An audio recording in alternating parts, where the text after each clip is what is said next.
This is the Phoenix, Arizona weather discussion for Thursday, the 29th of August. I'm Michael Groff. Showers and thunderstorms rolled through much of the valley last night, but in typical monsoon fashion, some spots saw almost no rain, while other locations, especially in the north and east valley, saw as much as an inch. Will we see a repeat performance tonight? And what about the forecast for the Labor Day holiday weekend? Let's get into it. First, we'll take a look at the almanac from yesterday. 109 degrees was the high in the valley, 79 the low. That occurred just after 11 p.m. We picked up 0.14 of an inch of rain officially in the bucket at Sky Harbor, and that means we will not have the driest monsoon ever. Now we are the second driest with 0.41 of an inch so far for the season. Outside right now here at 7:30 a.m., partly cloudy skies, 82 degrees at Sky Harbor. It's pretty muggy out there. Dew point up at 68, relative humidity 62%. The winds are calm and the barometer is rising. Temperatures around the area right now, 76 is the cool spot up on Thompson Peak. Many of us are in the 70s and low 80s, the rain-cooled air. These temperatures are about 10 degrees lower than that which we saw yesterday. The upper air look, high pressure remains the dominant feature here across the southwest, and that'll continue into the Labor Day weekend. Currently just sitting right on top of us. We had a surface boundary yesterday that helped to aid in shower and storm development, but that really won't be the case today. Just a few showers and storms around the state. And of course, we have an excessive heat warning for the valley from 10 a.m. tomorrow morning through 8 p.m. Saturday night. That also holds true further to the north and west up toward the Las Vegas Valley. Very hot temperatures will continue. Convective outlook for today. We've got a risk of severe storms from the Plain States north and eastward through the central Great Lakes. And of course, all eyes in the weather world are turning toward the Atlantic Basin and Hurricane Dorian and what's going to happen with this system over the holiday weekend. Well, right now, centered just north of the islands, and it continues to move to the northwest. A more gradual turn toward the west is expected over the next couple of days. This thing is expected to intensify to a major hurricane. The official track from the National Hurricane Center does bring it onto the Florida East Coast by early on Labor Day, somewhere around Cocoa Beach or Melbourne, and then moves it across central Florida, centered somewhere near Lakeland by 2 a.m. Tuesday morning. So that is the current official track from the Hurricane Center. Now, this is likely to change between now and then. You're just going to have to keep up to date on this. If we look at some of the tropical models, most of them keep it on the idea of moving it across central Florida.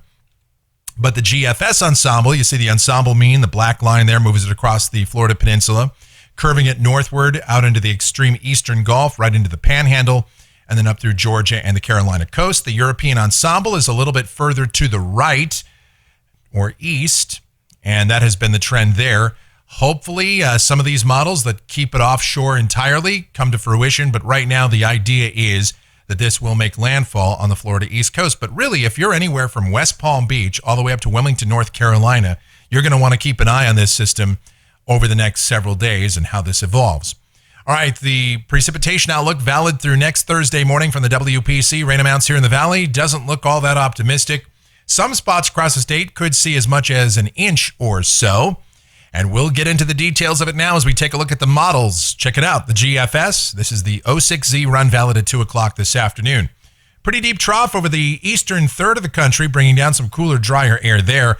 Unfortunately, here in the southwest, we're under the influence of high pressure, which sits right on top of us. So down at the surface today, partly cloudy this morning, mostly sunny by this afternoon. Widely scattered showers and thunderstorms over the eastern mountains, but I just don't think they're going to get in here tonight, as the atmosphere is sufficiently worked over from last night's storms. Plus, with high pressure sitting right on top of us, I think we'll have too much subsidence air to get any storms in here. Nonetheless, watch for those cloud buildups off to the east today. Highs 103 to 106. Tonight, clear, lows in the 80s. Tomorrow, mostly sunny skies, widely scattered storms again in the eastern mountains. Highs 107 to 111. Now, as we get into the Labor Day holiday weekend, we certainly start out hot. Highs 107 to 111 on Saturday, widely scattered storms over the mountains. And keep that in mind if you're heading up north or to the high country this weekend. You will see some widely scattered showers and thunderstorms each afternoon, probably starting from about 11 a.m. or noon or so, continuing all the way through the evening hours. And then here in the deserts, we start to see the chance of storms increasing as we get to Sunday. As the area of high pressure drifts back toward the Four Corners, a deeper southeasterly flow develops. High temperatures will lower a bit as humidity levels come up and clouds start to get introduced. Partly cloudy, 20% chance of storms in here for Sunday night. Now, if Sunday turns out to be active, Labor Day itself may actually be a little bit more of a down day, convectively speaking, for the deserts, but we'll have to see. We'll still have a slight chance of storms in the forecast. And then as we go to Tuesday, high temperatures back down to around 101 to 104, and a continued slight chance of storms in here. Same thing really on Wednesday. Conditions not going to change a whole lot, with high pressure remaining just to the north and east of us, and a southeasterly flow will prevail. All right, let's go out to a week from today. This is Thursday, the 5th of September. High pressure centered to the east, a southerly to southeasterly flow remains. We note a low developing off the west coast. We'll have to watch that. But for now, conditions still look to at least be a low-grade monsoon, so this is some good news. But then going out 10 days to the end of the forecast period, this is Saturday, the 7th of September, and now the flow aloft starts to turn a bit more westerly as high pressure shifts back off to the west, low pressure along the west coast. But we've seen a lot of different looks out here. This remains to be seen. All right, checking out the temperatures through the period off the European ensemble. Hot for the next few days as we head into the Labor Day weekend, but then temperatures will head down next week as it does appear that moisture levels will increase for a while. Really, we've got to try and get some more rain in here. We still don't want to have the second driest monsoon on record, do we? All right, that's it for the Phoenix, Arizona weather discussion for today. My next video back here tomorrow morning. If you like our videos, be sure to subscribe so that whenever we post a brand new one, you'll get the notifications.